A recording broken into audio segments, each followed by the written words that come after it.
Merci beaucoup, je suis très content d'être là. Je vois qu'il y a plein de gens que je connais, donc je pensais que ça a été une petite conférence incognito. Finalement, j'ai un petit peu l'impression.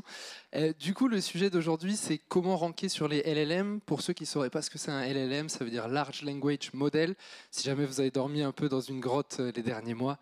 Donc un Large Language Model, c'est ChatGPT, Gemini, Perplexity aussi, je vais en parler si vous avez testé. Et puis, je vais vous parler surtout des résultats d'une étude de 32 961 requêtes différentes. Je vous expliquerai après pourquoi c'est 32 961 et pas autre chose. C'est un peu par rapport à la conférence du personal branding qu'on a eu juste avant pour ceux qui étaient là. Je trouvais que la première slide n'était pas très lisible, donc je l'ai remis, comme ça vous pouvez bien retenir le texte. Mais l'idée, comme dit, c'est de vous donner un maximum de conseils applicables que vous allez pouvoir utiliser à la fin de cette conf et vous dire, ok, je peux faire ça pour améliorer ma présence sur ChatGPT, pour que quand un de mes prospects il me cherche sur ChatGPT, je ressorte directement. Pour ceux qui ne me connaîtraient pas, je suis Luca Fancello. Mes deux parents sont alsaciens, mon grand-père est italien, d'où le nom Luca Fancello. Il n'y a pas d'S, ce n'est pas Francello, voilà, juste pour dire. Okay. Je suis consultant SEO maintenant depuis plus de 10 ans. Comme avant, on a une conférence sur le personal branding. Je vais raconter une petite histoire de comment j'ai commencé le SEO. En gros, c'était mon père qui est hôtelier-restaurateur en Alsace, à Guebwiller. Si vous passez par là-bas, c'est dans le Haut-Rhin, n'hésitez pas. Et lui, en fait, il avait besoin de se positionner. C'était il y a plus d'une dizaine d'années. Et donc, c'est à partir de là que j'ai commencé un peu à toucher au SEO. Et j'étais étudiant à Sciences Po à l'époque, donc je faisais quelque chose qui n'avait rien à voir. Et puis après, ça m'a passionné. Et puis, de but en blanc, petit à petit, j'en suis arrivé à vous parler aujourd'hui. Je suis aussi le fondateur d'un outil de ce qu'on appelle le GEO. L'outil, ça s'appelle Query. Le site web, c'est query.co. Le GEO, en fait, c'est Generative Engine Optimization. C'est l'idée que, aujourd'hui, il n'y a pas que le SEO. Il y a aussi l'idée de se positionner sur des moteurs de recherche IA, donc sur ChatGPT et autres encore. Donc Query vous permet de faire ça. Je suis créateur de médias aussi, YouTube, j'ai ma chaîne YouTube sous mon nom, Luca Fancello. C'est pour ça que je vous ai expliqué comment l'écrire avant, parce que sinon après vous allez aller sur YouTube, vous n'allez pas réussir. Et j'ai aussi un podcast sur le SEO qui s'appelle Position Zéro, donc n'hésitez pas à écouter si vous avez envie. Sinon, je voulais finir sur une touche un peu plus personnelle, parce que j'aime beaucoup le café. Donc voilà, si vous voulez me soudoyer ou autre, je pense que le meilleur moyen, c'est de m'offrir un café. Et hier, c'était mon anniversaire, donc j'ai reçu une mocha, une French press, plusieurs cafés différents. Donc bon, voilà, pour dire un peu le niveau, si vous voulez me soudoyer, c'est pas juste le petit expresso Illy ou autre, il faut quand même un peu y aller, quoi. Je remarque aussi, parce qu'avant il y a une conférence sur le personal branding, je ne sais pas si vous étiez tous là, et donc on parlait de Steve Jobs, c'était une très bonne conférence, qui s'habille toujours pareil, vous voyez, et moi j'ai remarqué qu'en fait je mets toujours le même pull, je l'ai en vert, en bleu, en blanc, donc si vous regardez sur YouTube, je me change, je m'habille différemment, ne vous inquiétez pas, c'est juste que j'ai l'habitude de faire ça, et je suis à l'aise dedans, donc voilà. Dans cette conférence, je vais vous parler de différentes choses. Déjà, la première chose, ça va être de parler de comment se positionner sur les LLM. Quelles sont les techniques? Comment est-ce qu'on sait ce que mes clients, mes prospects, ils sont en train de taper sur les LLM? Après, je vais vous parler, et ça va vous rappeler, ceux qui connaissent le SEO, un petit peu de ce qu'on fait déjà depuis des années, de comment adapter sa stratégie de contenu. Donc, c'est-à-dire quel contenu je dois créer, quel article je dois créer, quelle page de vente je dois créer. Et après, à la fin, je vais vous dire, ok, quel backlink il faut obtenir.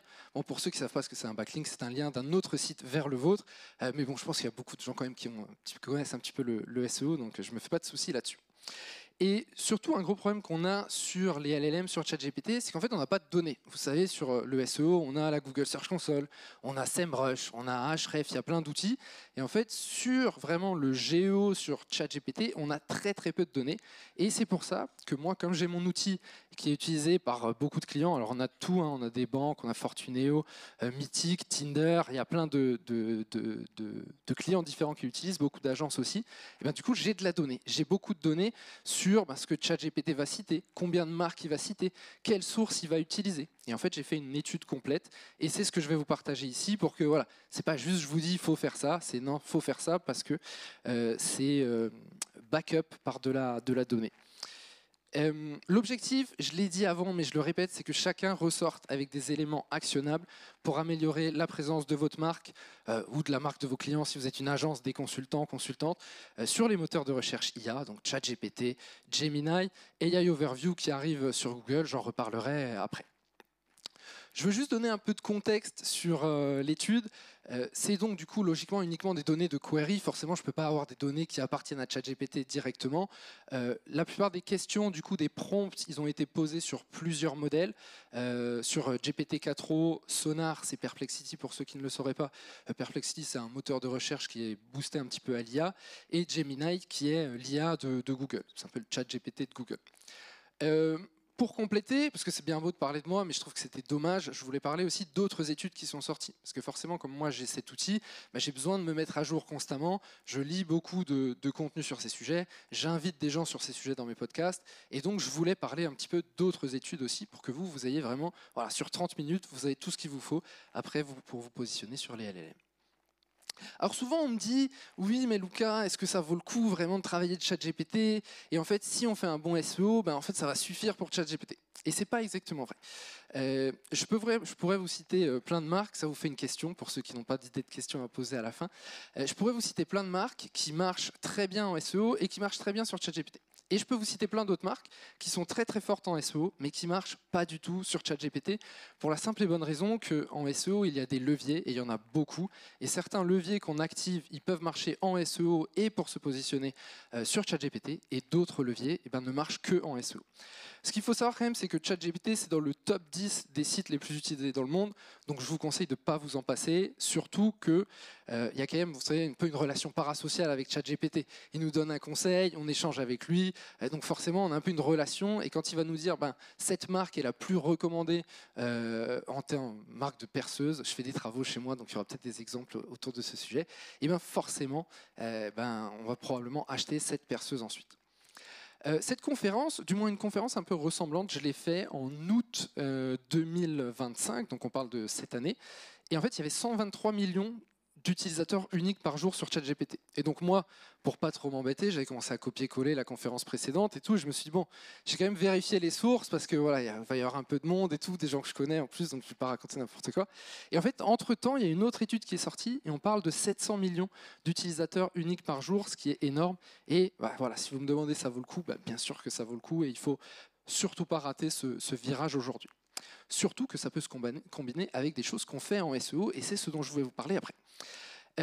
Déjà, il y a autre chose aussi dont je voulais parler, c'est que le monde de la recherche, de comment on recherche sur Google, il est en train de changer. Pour la simple et bonne raison que pour la première fois, Google, il a face à lui un concurrent en termes de pertinence. Avant, vous voyez, quand on cherchait sur Bing, en fait, le premier résultat était mauvais. Donc forcément, Google n'avait pas de risque parce que c'était toujours le plus pertinent.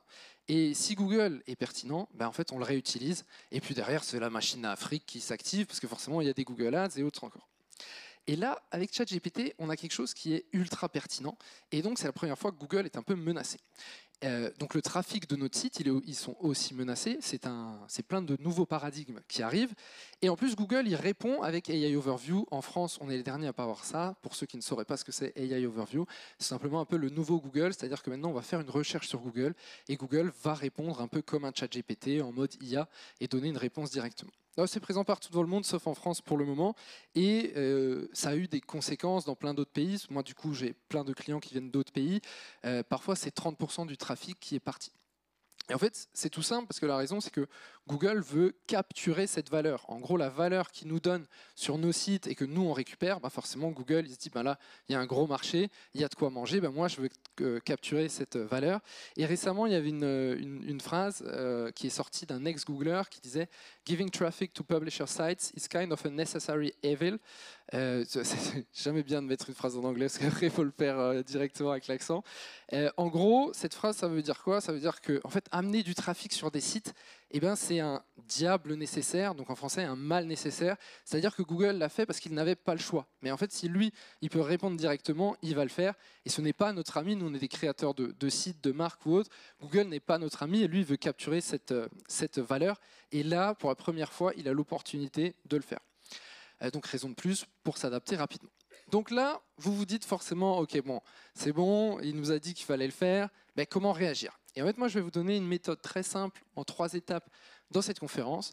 Il y a une première étape, ça va être de vous apprendre à retrouver les fondamentaux, c'est-à-dire se dire, ok, mes prospects, qu'est-ce qu'ils sont en train de chercher sur ChatGPT? Qu'est-ce qu'ils sont en train de taper sur n'importe quel autre LLM? Ensuite, la deuxième chose, c'est une fois qu'on a identifié ce qu'ils cherchent, c'est comment on se positionne, comment on crée les bons contenus, quels sont les articles qu'il faut créer, quelles sont les pages de vente qu'il faut créer, quelles sont les pages qui sont nécessaires sur votre site pour ranker sur ChatGPT ou autre. Et en 3, c'est comprendre les sources. Donc là, c'est la partie backlink. C'est en gros, quels backlinks ressortent. Est-ce qu'il faut que je sois présent sur tel site? Est-ce qu'il faut que je sois présent sur Wikipédia? N'importe quel autre site, j'aurai tout ça et surtout, je l'ai avec de la data directement de cette étude que je vais vous partager. Alors la première étape, et vous allez voir finalement le processus dont je vais parler ici, il n'est pas si différent d'un processus SEO. Finalement, on part du même processus, c'est juste qu'il faut l'adapter différemment ensuite. Donc la première chose, c'est d'identifier les requêtes tapées sur les LLM, Large Language Model. C'est en gros, qu'est-ce que les gens sont en train de chercher sur ChatGPT. Et la difficulté ici, c'est premièrement qu'on n'a pas de données sur les recherches. En fait, vous savez, en Google, donc SEO, quelqu'un qui commence le référencement demain, il a la Google Search Console, il a SEMrush, il a Ahrefs, il peut trouver plein de données. Toute cette donnée, elle n'existe pas sur ChatGPT, c'est très difficile de l'obtenir. Je vais vous donner des techniques qui vont vous aider, mais pour l'instant, aujourd'hui, et en plus les prompts sont parfois tellement longue traîne, vous imaginez avant sur Google, on tapait meilleur complémentaire santé, aujourd'hui c'est je suis un indépendant, je gagne tant et tant par an, je dois aussi assurer ma femme, mes enfants, qu'est-ce que vous me conseillez comme complémentaire santé? Donc là, pour avoir de la donnée, ça ne va pas être du volume de recherche comme on l'a aujourd'hui en SEO. Et en plus, il y a une première fuite parce que ChatGPT avait laissé fuiter des prompts. Et ce qu'on a remarqué, c'est que les recherches, elles sont ultra longue traîne. Parfois, il y a plus de 42 mots en moyenne. Donc vous voyez, c'est quand même assez long. Et par rapport à ça, il faut s'adapter, il faut revenir un peu aux fondamentaux. Et c'est ce que je vais vous expliquer. Je voulais juste rappeler aussi qu'il y a deux possibilités d'être cité par une IA. Vous savez, avant Google, il y avait les 10 liens bleus. Tu voulais être dans le top 3, forcément. Ici, c'est un petit peu différent parce qu'une IA, elle peut soit te citer en tant que marque, donc tu peux lui dire, moi, je dois faire des travaux chez moi, quelle est la meilleure perceuse? La meilleure perceuse, c'est Bosch, ou j'en sais rien de ce que va citer l'IA. Ça, c'est être cité en tant que marque. Mais tu peux aussi être cité en tant que source, c'est-à-dire qu'on va mettre un lien direct vers ton site. Et l'IA va dire, ma source principale pour fournir cette réponse, c'était ce site-là. Je vais vous parler après de ces sources. Vous allez voir que ChatGPT en donne très peu. AI Overview, Google, Gemini en donnent déjà beaucoup plus, donc ça nous donne un peu plus d'inspiration. Pour info aussi, ce qui est intéressant, c'est de se dire, au fait, avant j'avais 10 liens bleus pour me positionner sur Google. Aujourd'hui, en fait, j'ai combien de possibilités? Alors en moyenne, sur ces 32 000 requêtes que j'ai analysées, ChatGPT donne 5 concurrents. Donc c'est-à-dire que quand il va dire quelle est la meilleure perceuse, il va y avoir 5 concurrents. Je ne voulais pas faire des exemples sur le repas comme il est midi, donc je suis resté sur les travaux. En revanche, en termes de sources, là on est beaucoup plus bas, parce que ChatGPT donne moins d'une source par réponse. Parce qu'en fait, il y a plein de réponses où il ne va pas donner de source, et il va juste dire, selon ce que je sais, voilà la réponse principale. Gemini, qui appartient à Google, qui est l'AI de Google, il donne déjà beaucoup plus de concurrents. Là, on a potentiellement 10 positions. Je ne sais pas s'ils sont imités du SEO au départ, mais en tout cas, ça ressemble beaucoup plus à ça. Et il donne beaucoup plus de sources, avec quasiment 7 sources. Perplexity, on est sur 5 concurrents, un peu plus que ChatGPT, et 5 sources aussi qui ressortent. Donc là, vous voyez déjà, il y a un peu des nouveaux paradigmes. C'est plus du tout la même façon de se positionner que ce qu'on avait avant. Souvent, on me dit aussi que ChatGPT apporte très peu de trafic, donc pour moi, ce n'est pas ma priorité. En fait, la réalité, c'est que ChatGPT, il capture la valeur à votre place. Donc, il donne la réponse. Donc, forcément, il ne va jamais amener beaucoup de trafic sur les sites. Du moins, il ne va jamais amener ce que Google va apporter. Et en fait, sur ChatGPT, ce qui est important, c'est d'être mentionné en tant que marque. Quand quelqu'un a besoin de quelque chose, qui lui donne une démarche décisionnelle et qui va poser des questions à ChatGPT, c'est là que votre marque doit absolument être citée. Ok, tout ça c'est bien beau, mais du coup, comment on fait? Il n'y a pas de données sur les recherches, je vous l'ai dit, et là, avec des prompts à 42 mots, forcément, les recherches à 0 volume, elles deviennent beaucoup plus importantes. Alors déjà, moi, je vais vous donner une première astuce qui est d'utiliser la Google Search Console et ses regex. Donc là, on a une option, si vous voulez utiliser Query, vous pouvez connecter votre Google Search Console, et ça, c'est entièrement gratuit, donc si vous avez envie de le faire, vous pouvez le faire. Et en gros, sur la Google Search Console, il y a quelque chose qui est très utile qui s'appelle les regex. Regex, ça veut dire regular expression.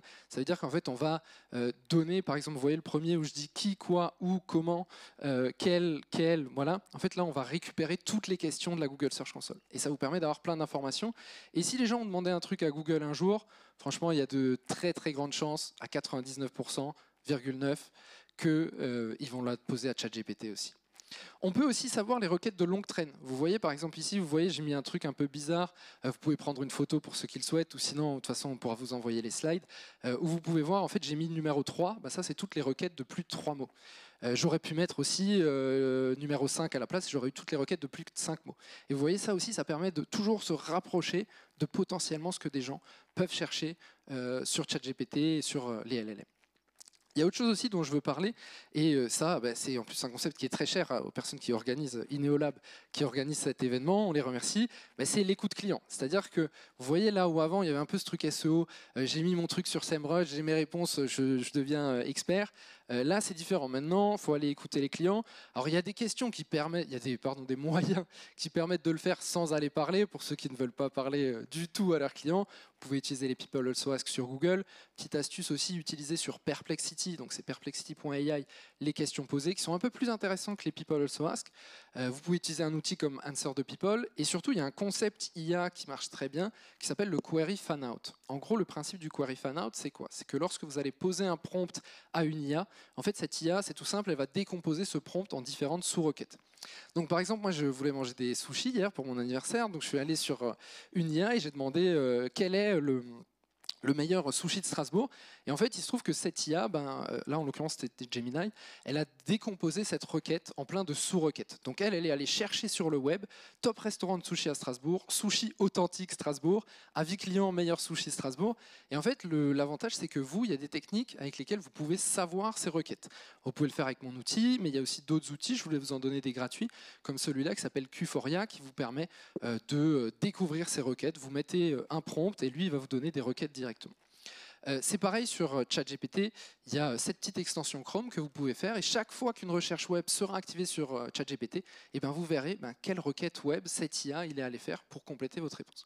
Et d'ailleurs, petit tip sur ChatGPT, ChatGPT très souvent il a tendance, quand vous lui posez une question, à ajouter 2025 à la fin de votre contenu. Donc vous voyez, ça c'est déjà une astuce qui fait que vous pouvez vous dire, ok, voilà, j'ai un contenu de 2023, c'est bizarre, je ressors jamais sur ChatGPT. En fait, il se trouve que ChatGPT adore le contenu frais.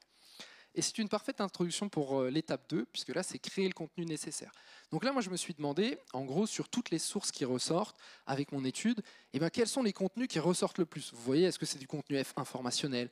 Est-ce que c'est du contenu je ne sais quoi? Plein d'exemples. Et je le répète, une marque doit être présente aujourd'hui dans un cadre décisionnel. Donc ça veut dire que lorsqu'on effectue une demande sur un sujet précis, c'est là que la marque elle doit améliorer sa présence sur un LLM. Et donc, pour commencer, j'ai regardé quels sont les contenus qui ressortent le plus. Et déjà, la première chose qui est apparue, c'est que l'IA adore les contenus meilleurs, blablabla, pour faire je ne sais quoi. Donc, quel est le meilleur EHPAD à Toulon? Quelle est la meilleure perceuse pour percer un mur par an, par exemple? L'IA adore ça, parce qu'elle l'utilise beaucoup, parce que les gens l'utilisent dans le cadre de recherche décisionnelle et autres encore. Tous les contenus alternatives A, aussi ça marche très bien. Vous voyez, si par exemple vous avez un concurrent, notamment aux États-Unis, souvent ça marche très bien, et vous faites alternative à ce concurrent, vous faites une page dédiée pour ça, ça c'est des contenus qui marchent bien. Et ensuite, c'est les contenus très à jour. Ça marche systématiquement. Là, vous voyez, je vous ai mis les mots qui ressortent le plus dans les URL. Et effectivement, il y a des dates qui ressortent beaucoup parce que les contenus très à jour, ChatGPT adore en général. Alors, les règles à suivre. Avant, on voulait couvrir les sujets principaux. Maintenant, c'est différent. Là, il faut couvrir chacun de vos personas. Donc, ça veut dire qu'il faut aussi être beaucoup plus ambitieux dans votre stratégie de contenu que ce que vous faisiez avant. Être plus ambitieux, ce qui est bien, c'est que maintenant, on a aussi des outils. Vous voyez, avant, il fallait tout écrire à la main, ça prenait du temps. Maintenant, on a quand même les IA qui peuvent nous aider. Deuxièmement, avant, même si moi, je détestais ce conseil, mais quand même, il faut se dire que c'était utilisé par beaucoup d'experts, on priorisait par le volume de recherche. Maintenant, il faut prioriser par intention. C'est quoi ce que mon client y cherche lorsqu'il est en étape décisionnelle? Avant, les pages alternatives ou les pages meilleures, c'était jamais prioritaire. Maintenant, ça devient essentiel parce que les IA adorent ce contenu. Et j'avais un exemple, alors ça, je ne sais pas si vous connaissez, c'est tally.so. C'est comme Typeform, vous savez, ou Google Form. Donc, c'est des outils qui permettent de créer des formulaires. Et en fait, eux, il se trouve que récemment, ils ont publié un article. Ils ont dit, en fait, on est passé de 2 millions d'annual recurring revenus à 3 millions d'annual recurring revenus. Et il se trouve que notre canal d'acquisition numéro 1, c'est devenu ChatGPT, Perplexity et les autres. Et donc moi, je me suis dit, je vais le mettre dans mon outil, je vais regarder, parce que ça se trouve, c'est un mensonge ce qu'ils disent. Et en fait, il se trouve que eux, ils ont fait dans toutes les langues un article tout simple qui performe énormément sur ChatGPT. C'est l'article les meilleurs top 3 online form builder tools, donc les meilleurs outils pour créer des formulaires en ligne. Et en fait, il se trouve que forcément, ils ne vont pas citer un concurrent en premier, donc ils se mettent en premier. Et donc forcément, derrière, quand ChatGPT réutilise ce contenu, quel est le meilleur? C'est eux. Et aussi, il y a autre chose que j'ai remarqué, c'est que vous voyez, du coup, j'ai pris une centaine de sources et j'ai regardé à chaque fois les articles qui ressortaient. Et ce que j'ai constaté, c'est qu'il y avait quelque chose qui revenait spécifiquement, c'est que les contenus qui ressortent sur ChatGPT et d'autres LLM, ils respectent 4 critères, et c'est ce que j'ai appelé la méthode SAFE. La première chose, c'est qu'ils sont très spécifiques. Ça veut dire que c'est la précision de la réponse, elle est ultra longue traîne. Vous voyez, moi je voulais me mettre au padel, là, comme tout le monde, pour essayer. Et d'ailleurs, j'ai adoré, c'était super, je suis tombé dans le truc. Et typiquement, j'ai cherché sur ChatGPT, c'est quoi les meilleures raquettes? Et en fait, les sources qu'ils donnaient, c'était vraiment des trucs raquettes pour débutants qui jouent tant et tant de semaines. Donc vous voyez, ultra spécifique sur vos contenus. Deuxième chose, c'est l'autorité, c'est avoir des réponses précises et détaillées. En fait, ce qu'il adore ChatGPT, c'est une question, une réponse. Et c'est pour ça qu'on vient au F, fast, réponse rapide à la question, et surtout easy to read. Donc vous voyez des contenus avec des tableaux, des TLDR. TLDR, ça veut dire too long to read, il me semble. Ce qu'il faut savoir aussi, c'est que dans l'étude, on a remarqué quelque chose, c'est que 99% des réponses que donnaient ChatGPT et les autres LLM, il y avait des tirets dedans. Donc vous voyez, si vous mettez des tirets sur vos contenus, probablement que c'est beaucoup plus facile à consommer pour un LLM. Voilà, réponse facile au sujet après les H2 et autres. Et n'hésitez pas à utiliser des tableaux, des mises en avant, tout ça, ça marche très bien pour mieux se positionner. Ça, je voulais juste vous montrer le nombre de caractères que chaque modèle va utiliser pour répondre. ChatGPT, SearchGPT, en général, c'est à peu près 1700 mots, 1700 caractères, donc ça fait 280 avec 340 mots. Quasiment 3000 caractères pour Gemini et 2000 à peu près pour Sonar. Donc ça, c'est aussi des informations, quand vous voulez vous positionner, en fait, combien de caractères vous avez potentiellement. N'oubliez pas que ce qui plaît aux IA, c'est l'ultra longue traîne. Les IA sont très précises. Plus votre contenu sera de longue traîne, plus vous aurez de chances de vous positionner. N'hésitez pas aussi à analyser ce que font vos concurrents. Vous voyez, vous regardez un peu les articles de vos concurrents qui rankent sur ChatGPT, que ChatGPT utilise, et potentiellement, vous pouvez les copier ensuite pour que vous savez un petit peu votre stratégie de contenu. Donc l'arrivée des moteurs de recherche d'IA, je le répète, c'est l'opportunité pour se recentrer sur nos clients et créer enfin du contenu utile pour eux. J'ai gardé cette partie pour la fin. Comme vous savez, je fais des vidéos YouTube, je me suis dit on va augmenter le watch time, je me suis dit c'est la partie un peu la plus intéressante. Et donc là, on se demande, en fait, c'est quoi la bonne stratégie de backlink? Pourquoi j'ai gardé cette partie pour la fin? Parce qu'en fait, ça, c'est la partie où vous pouvez avoir de l'impact le plus rapidement possible pour mieux vous positionner sur les LLM. Déjà, on a pour commencer les sources les plus utilisées par Gemini. Donc, c'est-à-dire quand Gemini cite une source et dit je me suis basé sur ça, qu'est-ce qu'il va utiliser? Alors, il se trouve que Gemini, il utilise beaucoup ses propres outils, donc Google, YouTube ou autre encore. Google, ça veut dire quoi? C'est les Google My Business, Google Maps. Donc, soyez présents dans toutes ces choses. YouTube, pareil, vous voyez, c'est aussi une des sources préférées de Perplexity. Donc, pensez à une stratégie YouTube, commencez à y réfléchir, ça devient de plus en plus intéressant, non seulement parce que ça va vous ramener des clients par YouTube, je peux vous le dire, c'est très puissant, mais en plus parce qu'en fait, les IA sont capables de récupérer les scripts des vidéos et ensuite les réutiliser. Et d'ailleurs, très souvent, dans les réponses, je crois que c'est quasiment 30 à 40% des réponses IA maintenant, où il va y avoir une vidéo YouTube de proposer, d'intégrer. Perplexity aussi, à savoir, il adore tout ce qui est .gouv, tous ces sites-là. Alors c'est très difficile d'être positionné dessus, mais en tout cas, il les adore.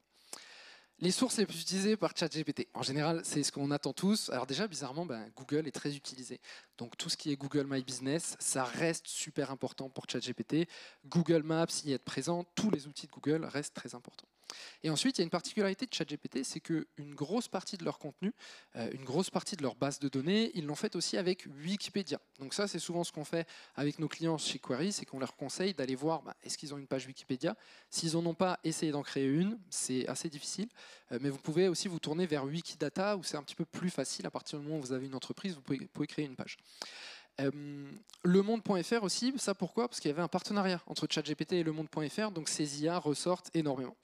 En revanche, souvent, on parle de Reddit. Je vois Reddit partout sur LinkedIn. Ouais, si tu veux être présent aujourd'hui, il faut être présent sur Reddit. Moi, honnêtement, sur toutes ces sources que j'ai analysées, j'ai très peu retrouvé Reddit. Je pense que Reddit correspond vraiment à certains types de produits et autres. Et c'est pour ça que ce qu'il faut savoir, c'est que chaque sujet a ses sources. Donc voilà, il faut vraiment que vous alliez analyser sur votre sujet quelles sont les sources principales. Là, je vous parle de la majorité, on parle d'une étude sur 30 000 requêtes. Mais vous, c'est à vous d'après d'aller un petit peu regarder, soit avec Query, soit à la mano sur ChatGPT ou autre. Petite avant-dernière slide, il me semble.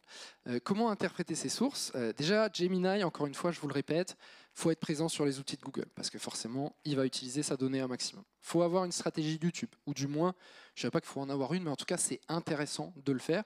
Déjà, ça va vous amener des clients de YouTube, et en plus, ça va aussi vous permettre de mieux vous positionner sur AI Overview dans le futur.